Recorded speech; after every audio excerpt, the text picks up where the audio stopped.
Praise the lord. హల్లెలూయా. ప్రభువునందు ప్రియ దేవుని పిల్లలారా, నేటి వాక్య ధ్యానం కొరకు మిమ్మల్ని ప్రేమతో ఆహ్వానిస్తూ ఉన్నాను.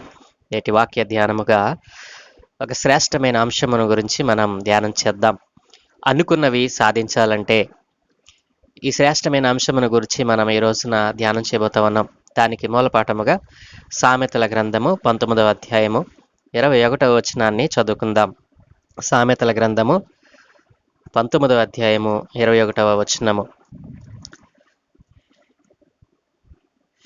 నరుని హృదయములో ఆలోచనలు అనేకములుగా పుట్టును, యెహోవా యొక్క తీర్మానమే స్థిరము.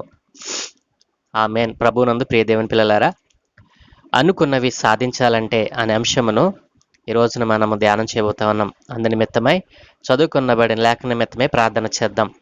మమ్మల్ని మికిలిగా ప్రేమించుచున్న ప్రియ తండ్రి, గొప్ప దేవానికి వందనాలు నాయన.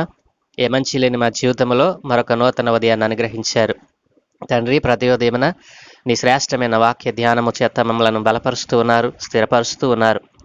మా జీవితంలో మేము దేనినైతే కోల్పోతూ ఉన్నామో నీ వాక్యము ధ్యానం చేయటం ద్వారా దాన్ని మేము నాయన పొందుకొనగలుగుతున్నాము నాయన. తండ్రి, ఈరోజు మీరు మాకు ఇచ్చిన ఈ అంశమును మా కొరకు దీవించండి. ఘనత మహిమ ప్రభావాలు మీరే పొందుకోమని యేసునామమున ప్రార్థించి వేడుకుంటూ ఉన్నాను తండ్రి. ఆమేన్. ప్రభువునందు ప్రియ దేవుని పిల్లలారా, అనుకున్నవి సాధించాలంటే మరి మనం ఏం చేయాలి? బైబిల్ గ్రంథం ఏం చెప్తా ఉంది? చదువుకొనబడిన లేఖనం మన పరిశీలన చేసినట్లయితే మనిషిని హృదయంలో అనేక ఆలోచనలు పుడతాయి. అన్నీ కూడా అవి మనకు ఉపయోగపడతాయా అంటే ఏవి కూడా అన్నీ మనకు ఉపయోగపడేటువంటివి కావు.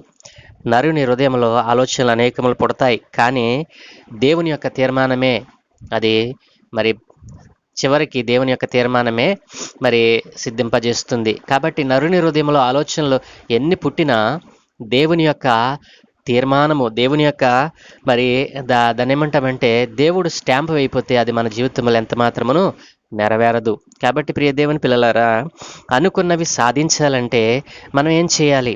కీర్తన గ్రంథము 20వ అధ్యాయము 4వ వచనంలో దేవుని మాట ఈ రీతిగా వ్రాయబడి ఉంది. దేవుని లేఖనంలో మనం చూసినట్లయితే, నీ కోరికను సిద్ధింపచేసి నీ ఆలోచన యావత్తును సఫలపరుస్తాను అని దేవుడు అంటూ ఉన్నాడు. కాబట్టి ప్రియ దేవుని పిల్లలారా, నీ కోరికను సిద్ధింపచేసి నీ నీ యొక్క ఆలోచన యావత్తును సఫలపరుస్తానని దేవుడు అంటూ ఉన్నాడు. ప్రియ దేవుని పిల్లలారా, కాబట్టి మనము అనేక ఆలోచనలు, అనేకమైనటువంటివి సాధించాలని పట్టుదల కలిగి ఉంటాము. మనము అనేకములు సాధించాలనేటువంటి కోరిక కలిగి ఉంటాము. కానీ మనం ఒకటి గుర్తుంచుకోవాలి. ఏంటో తెలుసా? అది దేవుడు స్థిరపరచాలి. మన ఆలోచన మనం సాధించాలి అనుకున్నది దేవునికి ఇష్టం అవ్వాలి. దేవుడు దానిని మన కొరకు సిద్ధపరచాలి. కాబట్టి అనుకున్నవి సాధించాలంటే మానవ జీవితంలో మనకి ఏముండాలి అని బైబిల్ గ్రంథం సెలవిస్తూ ఉందంటే, ఒకటి పట్టుదల ఉండాలి. పట్టుదల ఉండాలి. దేనిలో పట్టుదల? ఏదైతే మనకు కావాలని ఆశపడుతున్నామో దానిని సాధించటానికి మనము పట్టుదల కలిగి ప్రార్థన చేయాలి. ప్రధానమైనటువంటి శ్రేష్టమైనటువంటి లక్షణం ఏంటో తెలుసా? మనము అనుకున్నది సాధించాలంటే మొదటిగా మనకు ఉండవలసినటువంటి ప్రధానమైన లక్షణం ఏంటంటే పట్టుదల ఉండాలి. పట్టుదల ఉండాలి. ప్రియ దేవుని పిల్లలారా, దేవుని వాక్యం సెలవిస్తూ ఉంది. రోమీయులకు రాసిన పత్రిక 12వ అధ్యాయము 12వ వచనంలో భక్తుడు ఇలా మాట్లాడుతూ ఉన్నాడు. నిరీక్షణ గలవారై సంతోషించుచు, శ్రమయందు ఓర్పు గలవారై, ప్రార్థన యందు పట్టుదల కలిగి ఉండుడి. ప్రియ దేవుని పిల్లలారా, చూసారా? ప్రార్థన యందు ఎవరైతే పట్టుదల కలిగి ఉంటారో, పట్టుదల కలిగి అనుకున్నది సాధించాలని దేవుని యొక్క తీర్మానము చేత దానిని మరి ప్రయత్నం చేస్తారో వారికి దేవుడు తప్పక దానిని స్థిరపరుస్తాడు, అనుగ్రహిస్తాడు. కాబట్టి ప్రియ దేవుని పిల్లలారా, నీవు అనుకున్నది సాధించాలి అనంటే రెండవ లక్షణం ఏంటో తెలుసా? ప్రణాళిక ఉండాలి. ప్రణాళిక ఉండాలి. ప్రియ దేవుని పిల్లలారా, సామెతల గ్రంథము 15వ అధ్యాయము 2వ వచనంలో మనం చూసినట్లయితే, సామెతల గ్రంథము 15వ అధ్యాయము 22వ వచనంలో దేవుడు అంటూ ఉన్నాడు కదా, ఆలోచన చెప్పువారు లేని చోట ఉద్దేశ్యములు వ్యర్థమగును, ఆలోచన చెప్పువారు బహుమంది ఉన్న ఎడల ఉద్దేశములు దృఢపడును. కాబట్టి నీవు అనుకున్నది సాధించాలి అంటే ఒక ప్రణాళిక ఉండాలి. 16వ అధ్యాయం 3వ వచనంలో కూడా దేవుని వాక్యం సెలవిస్తూ ఉంది.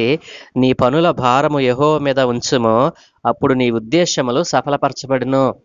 నీ పను భారము, నీవు దేన్నైతే సాధించాలనుకుంటున్నావో దానిని ప్రభువు మీద వదిలేసినట్లయితే ఆయన ఒక ప్రణాళిక ప్రకారం దాన్ని నీకు అనుగ్రహించడానికి ఇష్టపడుతూ ఉన్నాడు. ప్రియ దేవుని పిల్లలారా, మొదటిది పట్టుదల కలిగి ప్రార్థన చేయాలి.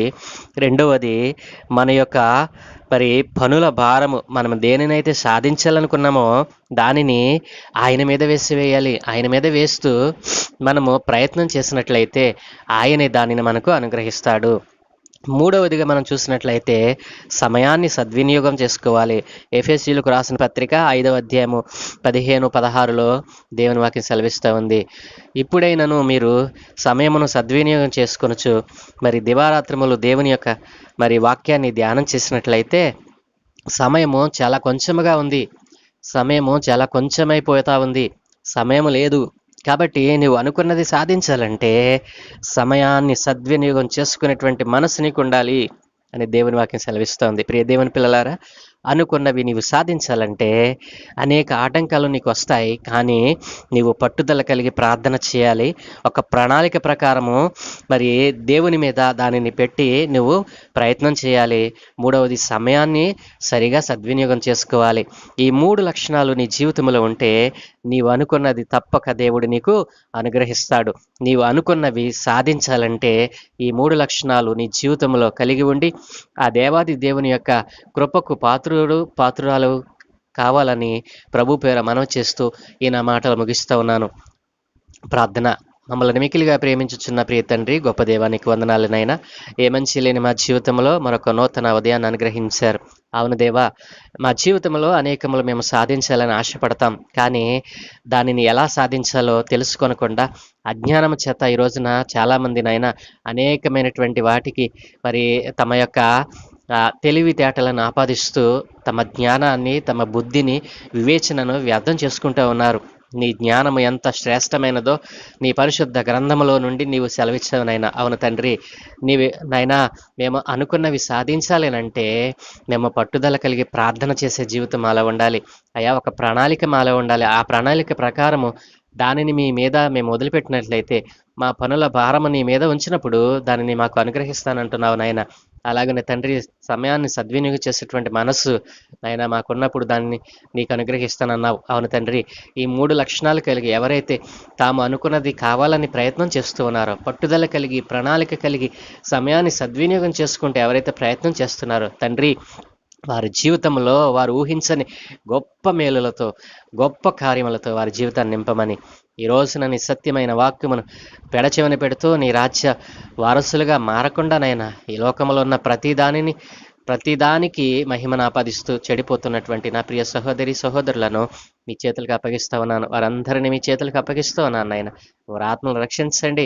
ఈ కడవరి దినాలలో వారు నీ సత్య నామమును, జీవము కలిగిన నామమును, పరిశుద్ధమైన నామమును తెలుసుకుని నీలో నిలిచి ఉండి నీ రాజ్యానికి వారసులు వారు కూడా కావాలని మేము ప్రార్థిస్తూ ఉన్నాము నాయన. మా ప్రార్థన అంగీకరించి వారి ఆత్మను రక్షించమని ఈ రోజున చెడిపోతున్న వారు, తప్పిపోతున్న వారిని మీ పాదాల చెంతకు తెస్తూ ఉన్నాను. వారందరినీ కూడా నాయన మీ పాదాల చెంత పెడుతూ సమస్తమును మీ యొక్క రెక్కల క్రింద కాచి కాపాడమని, ఘనత, మహిమ, ప్రభావాలు మీరే పొందుకోమని యేసు నామమున ప్రార్థించి వేడుకుంటూ ఉన్నాను తండ్రి. ఆమేన్, ఆమేన్, ఆమేన్.